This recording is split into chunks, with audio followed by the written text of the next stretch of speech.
On this trip, we will discuss a number of issues. Gaza, the region, but of course, first and foremost, the negotiations with Iran. I will present to the President our ideas about the principles in the negotiations, the important principles, and in my opinion, they're important not only for Israel, but for everyone in the world who wants peace and security in the Middle East. That's Israeli Prime Minister Benjamin Netanyahu departing for his meeting today at the White House. President Trump remaining optimistic on talks with Iran, but still considering sending a second aircraft carrier to strike Iran if negotiations fail. Netanyahu is expected to push for Tehran to stop its uranium enrichment program, scale back ballistic missile development, and cut ties with terrorist proxies across the Middle East. Joining me now is Fox News senior strategic analyst and chairman of the Institute for the Study of War, General Jack Keane. General, good morning to you. Thanks so much for being here. It doesn't seem like a stretch to just have a commitment not to support terrorist proxies across the Middle East. Your reaction to this? Yeah, well, certainly the meeting between these two leaders is certainly, it's quite amazing. President Trump's been in power for 13 months, and this is his 7th meeting with Prime Minister Netanyahu.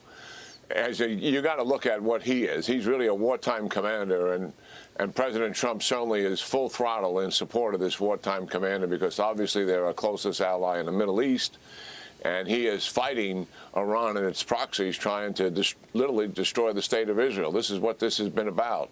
And it's remarkable in a sense because it reminds me of Roosevelt and Churchill, when Churchill was dealing with the Nazis and we hadn't been in the war yet, and Roosevelt was supporting him and talking to him on a regular basis, not just providing physical and material support, but obviously also moral support and intellectual support to the endeavor that they're doing.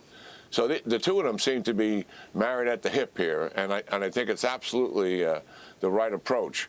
Coming into this, I think where we are is certainly President Trump is holding to the pattern that he's had in the past. Before he uses military force, he tries to establish a relationship and get a diplomatic solution. He has tried that before with Iran. Before the Midnight Hammer attack on their nuclear facilities, and he certainly tried it with the Maduro regime. And this is where we are. And I think Prime Minister Netanyahu coming in certainly has some concerns about what the end state of negotiations would be. You mentioned the 3 major ingredients to them, Maria: nuclear, ballistic missiles, and no support for proxies. Those are likely the objectives. Iran is unlikely to agree to all of that, maybe just some of it, to stall. And why do I say stall? Because that's one of their tactics. They want to put off a military operation. Also, if they could get some kind of a deal, the second objective the Iranians have is to get sanction relief. We know for a fact that they cannot change the dimension of the frustration of the people in Iran who now want regime change. Why? Because their economy is in the tank and the quality of life that they have is in the tank as well. And they know full well that this regime does not have the capability to recover their society economically. And that being the case, they want sanction relief so they can get the revenues to do just that.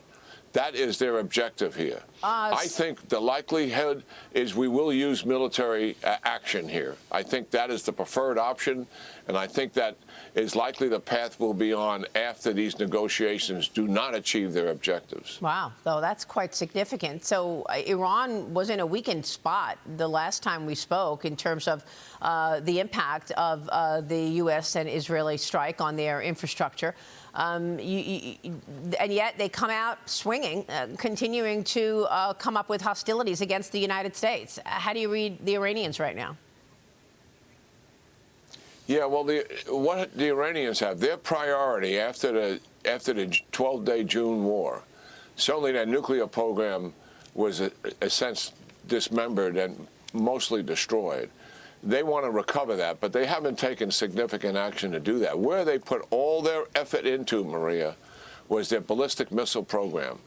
The Israelis took down about 50% of it, of the missiles and storage capability and scores of launchers, but they worked earnestly to recover it.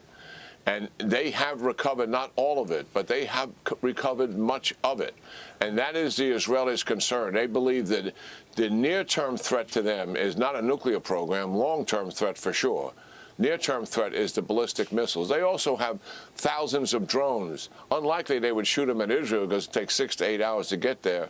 They would use those against our bases in the region or maybe some of the allies in the region, to include short-range rockets. So Iran does have a retaliation capability, but that is why the buildup is taking place, Maria, in the region, as you identified, and even the potential of bringing more in, is to make certain that retaliation capability that they have in terms of a military strike is destroyed comprehensively very early in any operation that the Israelis and the United States combined would likely conduct against them. All right. We'll be watching this active situation, tension spiking once again. General, always a pleasure. Thanks so much, sir.